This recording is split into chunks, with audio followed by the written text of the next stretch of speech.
What kind of experience did visitors encounter during a visit to ancient Greece's essential site? This site brought together competitors with enthusiastic spectators who worship divine powers. Return with me now to ancient Olympia, where the center of the original Olympic Games used to be. The upcoming discussion will unveil sports traditions significantly beyond victory celebrations, because we need to consider first how sporting contests served religious purposes in honoring gods. The primary competition of that era would have been held in a religious rather than modern stadium. The games necessitated more than competition alone. The story focuses on a historical location that transformed the world in unanticipated ways. So stay with me. Ancient Greece possessed numerous towns, but Greek society considered Olympia to be a distinctive and notable religious sanctuary. The divine shrine situated at Zeus served as the religious worship site for the Greek god who ruled above all divinities. Every visitor who entered Olympia sought religious experiences and cultural wonders together with sporting activities. It was situated at the northwestern end of the Peloponnese region's rural northern zone, which stood near nature. Thousands of visitors appeared for the games, yet the peaceful character and untainted state of the region only changed during the games period. We need to travel back 3,200 years to 1200 BC. It is said that Zeus selected Olympia as his residence, while the Eleans claimed ownership of the land. In order to signify his presence, Zeus launched a powerful thunderbolt from within the holy trees. The power of the Olympics was displayed through this significant incident that revealed the sacred status of Olympia. Greece planned this land for sacred purposes to offer sports and religious rituals for mortal worship. During most of its duration, the games operated under the command of Elis, who resided one day's walk north of Olympia. During the initial period, some disputes appeared. The Pasatans threatened to claim control of the games, but in 572 BC, the Eleans consolidated their power, extending into numerous centuries of dominion. The Olympic Games expanded tremendously until their most prominent point when the 2nd century AD saw the stadium filled with more than 40,000 spectators. Unlike other times, the venue served as a field with no activities during non-event periods. They even planted wheat there. Incident preparation and facility cleanup occurred exclusively during the precinct before the ceremony. Competitions in the very first Olympic Games, held in 776 BC, occurred inside the sacred sanctuary of the stadium. The races in the Olympic Games concluded at the sacred olive tree of Zeus, located inside the sanctuary. The sacred olive tree provided vital importance because victors of the games received their prizes decorated with branches taken from this tree.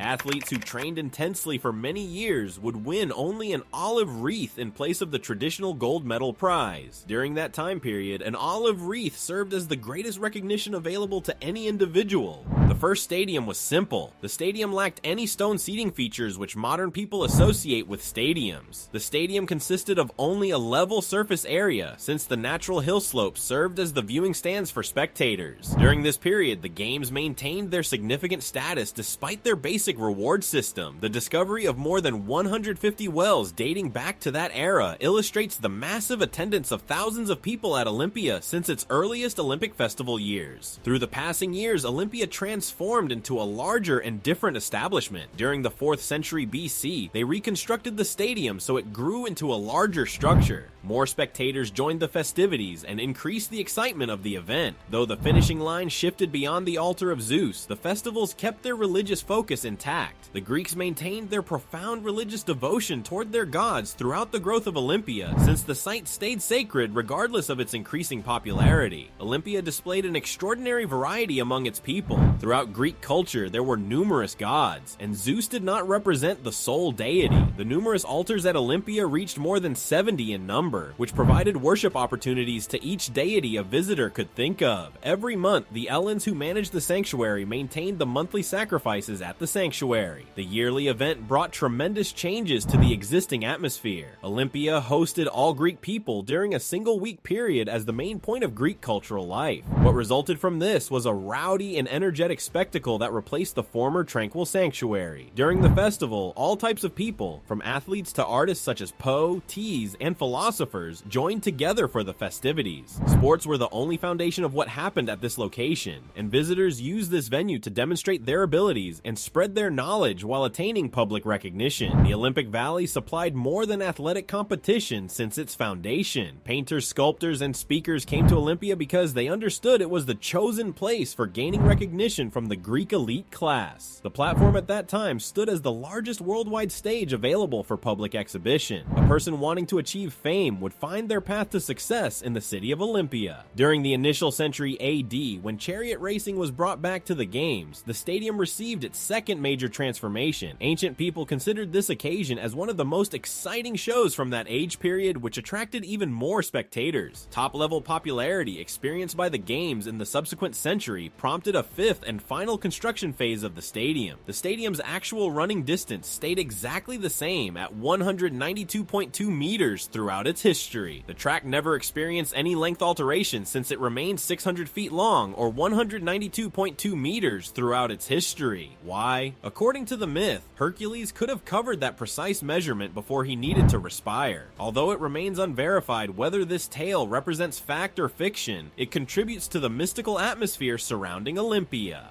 Athletes needed training facilities at Olympia, and the site offered the highest performance standards available. The Hellenistic period, 323 to 31 BC, saw the construction of two essential buildings, the Palestra and the Gymnasium, for training purposes. Combat sports of wrestling and boxing and pancration events occurred in the Palestra area, while javelin and discus athletes trained in the Gymnasium space. Physical training was only one activity in these facilities, as they served as important cultural centers for learning activities. The young athletes encountered philosophers and teachers in this location while they exchanged intellectual insights, which turned Olympia into a hub of physical and educational excellence. The developments during Roman times elevated Olympia from its status as a religious center and sports venue. Tourism at this location became a continuous industry throughout the calendar year. Visitors from different parts of the empire spent their wealth to experience the notable statues, temples, and well-known artwork at Olympia. A living center centered around tour guide operations existed at Olympia, where tour guides displayed their historical background to visitors in a manner similar to modern tourist attractions. The ancient world recognized Olympia as its premier location for more than 1,000 consecutive years before such designation faded away. The passage concluded naturally without any abrupt terminations. The combination of the rise of Christianity and political changes resulted in the decline of the games. In AD 393, Theodosius I issued a prohibition against pagan festivals, resulting in the last Olympic Games being held. Throughout subsequent centuries, the site lay buried until the period of oblivion stretched into several hundred years. The discovery of Olympia by modern archaeologists took place during the 19th century, thus reviving its remarkable historical